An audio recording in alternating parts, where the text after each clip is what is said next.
ఏపీలో diversion politics షురూ. ప్రజల దృష్టి మార్చేందుకు చంద్రబాబు బిగ్ ప్లాన్. ప్రజా సమస్యలపై ఉద్యమిస్తున్న విపక్ష వైసీపీ ప్రజా ఆందోళనపై చర్చ జరగకుండా చంద్రబాబు ప్లాన్. పాత అంశాలను తెరపైకి తెస్తున్న ఏపీ ప్రభుత్వం. వైసీపీ నాయకులపై కేసులంటూ విస్తృత ప్రచారం. రోజుకో నాయకులపై కేసుతో డైవర్షన్ పాలిటిక్స్. వైద్య కళాశాలల ప్రైవేటీకరణ అంశంపై చర్చ జరగకుండా డైవర్షన్ పాలిటిక్స్. ఏపీ ప్రభుత్వ వైఫల్యాలపై కార్యాచరణ ప్రకటించిన వైసీపీ చెబుతున్న ప్రభుత్వ వైఫల్యాలు ప్రజల్లోకి వెళ్లకుండా కొత్త అంశాలు తెరపైకి.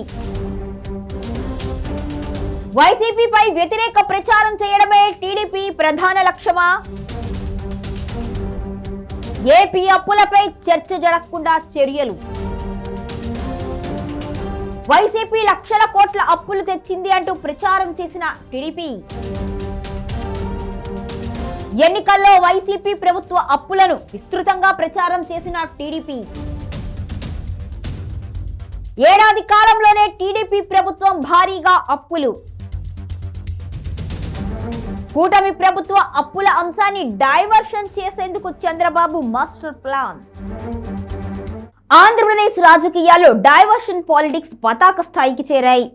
ఓవైపు ప్రజా సమస్యలపై విపక్ష వైఎస్ఆర్ కాంగ్రెస్ పార్టీ ఆందోళనలు తీవ్రతరం చేస్తుంటే, మరోవైపు ముఖ్యమంత్రి చంద్రబాబు నాయుడు తనదైన శైలిలో ప్రజల దృష్టిని మళ్లించే వ్యూహాలకు పదును పెడుతున్నారు. ప్రభుత్వ వైఫల్యాలు, ముఖ్యంగా వైద్య కళాశాలల ప్రైవేటీకరణ, రాష్ట్ర అప్పుల భారంపై చర్చ జరగకుండా ఉండేందుకు పాత కేసులను వైసీపీ నాయకులపై అభియోగాలను తెరపైకి తెస్తున్నారు అనే విమర్శలు వెల్లువెత్తుతున్నాయి. ప్రజాస్వామ్యంలో సమస్యలపై చర్చ జరగాల్సిన చోట కేవలం రాజకీయ ప్రత్యర్థులను ఇరకాటంలో పెట్టడమే లక్ష్యంగా కూటమి ప్రభుత్వం అడుగులు వేస్తుంది అనే చర్చ జరుగుతోంది. ఇక విపక్షాల ప్రశ్నలకు సమాధానం చెప్పాల్సిన ప్రభుత్వం ఎందుకు వెనకడుగు వేస్తోంది? ప్రభుత్వ వైఫల్యాలపై ప్రజల్లో చర్చ లేకుండా ఉండడం కోసమే డైవర్షన్ పాలిటిక్స్ కు తెరతీసిందా అనేది ఈ స్టోరీలో తెలుసుకుందాం. ప్రభుత్వ రంగంలోని వైద్య కళాశాలలను ప్రైవేటీకరించే దిశగా కూటమి ప్రభుత్వం అడుగులు వేస్తోంది అన్న అంశంపై వైసీపీ తీవ్ర స్థాయిలో ధ్వజమెత్తింది. గత ప్రభుత్వం 17 కొత్త మెడికల్ కాలేజీలను మంజూరు చేసి 5 ఇప్పటికే ప్రారంభించగా, మిగిలిన వాటిని పూర్తి చేయకుండా పీపీపీ మోడ్లోకి మార్చడాన్ని చాలా మంది తప్పుపడుతున్నారు.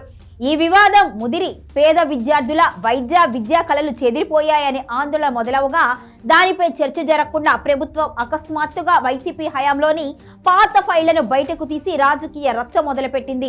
ప్రజా సమస్యను పక్కదారి పట్టించడమే దీని ప్రధాన ఉద్దేశంగా కనిపిస్తుంది. ఇక పీపీపీ విధానంలో మెడికల్ కళాశాలను ఏర్పాటు చేయడం ద్వారా ఎలాంటి ప్రయోజనాలు కలగనున్నాయి?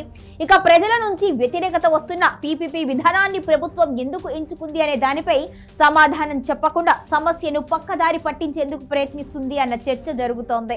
ఎన్నికల సమయంలో వైసీపీ ప్రభుత్వం 10 లక్షల కోట్ల రూపాయలకు పైగా అప్పులు చేసింది అని టీడీపీ సోషల్ మీడియా వేదికగా భారీ ప్రచారం చేసింది. అయితే కాగ్ నివేదికల ప్రకారం రాష్ట్ర అప్పులు ఆ స్థాయిలో లేవు అని వైసీపీ వాదిస్తోంది. అసలు ట్విస్ట్ ఏమిటి అంటే, కూటమి ప్రభుత్వం అధికారంలోకి వచ్చిన కేవలం 6 నెలల కాలంలోనే దాదాపు 40,000 కోట్ల నుంచి 50,000 కోట్ల రూపాయల వరకు కొత్తగా అప్పులు చేసినట్టుగా గణాంకాలు చెబుతున్నాయి. ఈ అప్పుల పర్వంపై ప్రజలు నిలదీయక ముందే గత ప్రభుత్వ ఆర్థిక ఉల్లంఘనపై శ్వేతపత్రాలు విడుదల చేస్తూ చంద్రబాబు డైవర్షన్ పాలిటిక్స్ కు తెరలేపారు. వైసీపీ ప్రతిఘటనను అణిచివేయడానికి కేసుల అస్త్రం సంధించడం చంద్రబాబు వ్యూహంలో భాగమే అనే విమర్శలు ఉన్నాయి. ఇక సోషల్ మీడియా పోస్టుల సాకుతో లేదా గత పాలనలోని నిర్ణయాలను తప్పుపడుతూ వైసీపీ మాజీ మంత్రులు, ఎమ్మెల్యేలపై వరుసగా కేసులు నమోదవుతున్నాయి.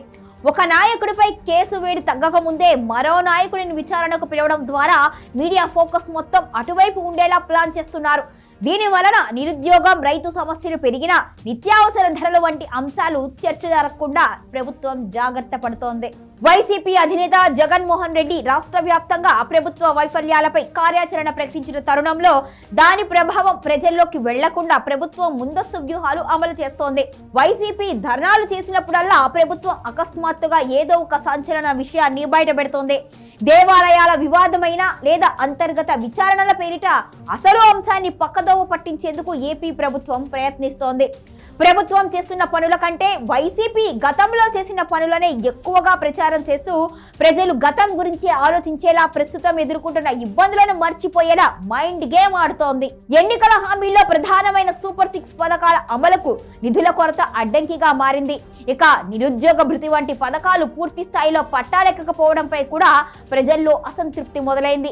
ఈ అసంతృప్తిని కప్పిపుచ్చుకోవడానికి రాజకీయ కక్ష సాధింపు చర్యలనే ప్రభుత్వం ఆయుధంగా వాడుకుంటోంది. పథకాల అమలుకు బడ్జెట్ ఎప్పుడు కేటాయిస్తారు అనే ప్రశ్నకు సమాధానం చెప్పకుండా వైసీపీ అవినీతి వలనే ఖజానా ఖాళీ అయింది అని పదే పదే చెబుతూ కాలయాపన చేయటం చంద్రబాబు మార్క్ పాలిటిక్స్ కు అద్దం పడుతుంది అనే చర్చ జరుగుతోంది. ఆంధ్రప్రదేశ్ లో అభివృద్ధి కంటే రాజకీయ ఆధిపత్య పోరే ఎక్కువగా కనిపిస్తుంది. ఓవైపు వైసీపీ తన ఉనికిని కాపాడుకోవడానికి పోరాడుతూ ఉంటే మరోవైపు టీడీపీ తన వైఫల్యాలను కప్పిపుచ్చుకోవడానికి డైవర్షన్ వ్యూహాలను అమలు చేస్తుంది.